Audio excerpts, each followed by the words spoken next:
மின்வாரியத்தில் பணியாற்றக்கூடிய பொறியாளர்கள், அதிகாரிகள், ஊழியர்களுக்கு 1/12/2023 முதல் ஊதிய உயர்வு வழங்கப்பட வேண்டும்.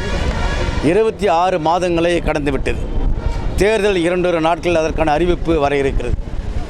இந்த ஊதிய உயர்வு தொடர்பாக 2 கட்ட பேச்சுவார்த்தைகள் நடந்து வாரியம் ஒரு முன்மொழிவை கொடுத்து அந்த முன்மொழிவின் மீது தொழிற்சங்கங்களும் தங்கள் கருத்துக்களை தெரிவித்திருக்கிறது. கருத்துக்களை தெரிவித்த பிறகு இறுதிக்கட்ட வரைவு நகலை மின்சார வாரியம் கொடுக்கும். இறுதிக்கட்ட வரைவு நகலை கொடுக்காமல் கடந்த 10 நாட்களாக காலம் தாழ்த்தி வருகிறது மின்வாரிய நிர்வாகம். இதனால் மின்சார வாரியத்தில் தற்போது பணியாற்றக்கூடிய 80,000 ஊழியர்கள், பொறியாளர், அதிகாரிகள், இந்த இடைப்பட்ட காலத்தில் பணியாற்றி ஓய்வு பெற்ற ஒரு 10,000 தொழிலாளர்கள், இவர்களுக்கு மிகப்பெரிய பணப்பலன் கிடைப்பதிலே காலதாமதம் ஏற்பட்டு வருது. ஊதிய உயர்வு மட்டுமல்ல, அந்த ஊதிய உயர்வு ஒட்டி இருக்கக்கூடிய சில கோரிக்கைகள், முக்கிய கோரிக்கை, ஒவ்வொரு தொழிற்சங்கங்களுக்கும் ஒவ்வொரு கோரிக்கைகள் இருக்குது. பொதுவான கோரிக்கைகள் என்று சொன்னால் காலி பணியிடங்கள் 46,000 பேர் வேலை செய்வதற்கு ஆட்கள் 300% வேலை பணியை சுமந்து கலைப்பணி ஊழியர்கள் வேலை செய்கிறாங்க. ஆரம்ப கட்ட பணிகள் நிறைப்படணும்.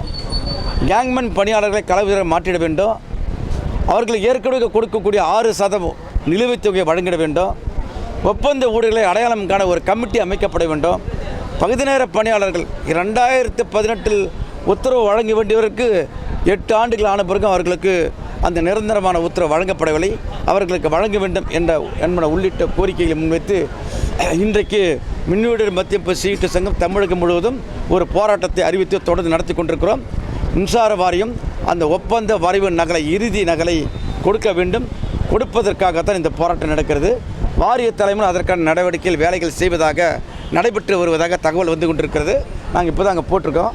போனான்னு தெரியும். அடுத்த கட்டமாக மின்சார வாரியம் அந்த வரைவு நகலை கொடுக்க வேண்டும், கொடுப்பார்கள் என்று நாங்கள் நம்புகிறோம். கொடுக்கவில்லை என்று சொன்னால் மீண்டும் நிர்வாகிகள் கூட்டத்தை கூட்டி முடிவெடுத்து அடுத்த கட்ட இயக்கத்தை விரைந்து அறிவிப்போம். ஏன்னா காலம் இல்லை. விரைந்து அறிவித்து அதை பெறுவதற்கான நடவடிக்கை சீட்டு சங்கம் செய்யும்.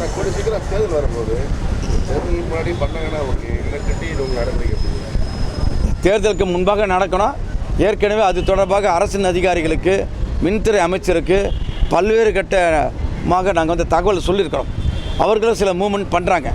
கொடுக்கக்கூடாது என்ற நெகட்டிவ் சென்ஸில் யாரும் இல்லை. கொடுக்கணும் என்று தான் நினைக்கிறாங்க. ஆனால் காலத்தை கூட்டி கொடுக்கணும் என்பது தான் எங்களுடைய கோரிக்கையாக இருக்குது. கொடுப்பார்கள் நாங்கள் நம்புகிறோம். போய் தான் பார்க்கணும். ஓகே. ஜெய்சங்கர், பொதுச் செயலாளர், தமிழ்நாடு மின்வீடர் மத்திய சீட்டு சங்கம். நிரந்தரம் செய்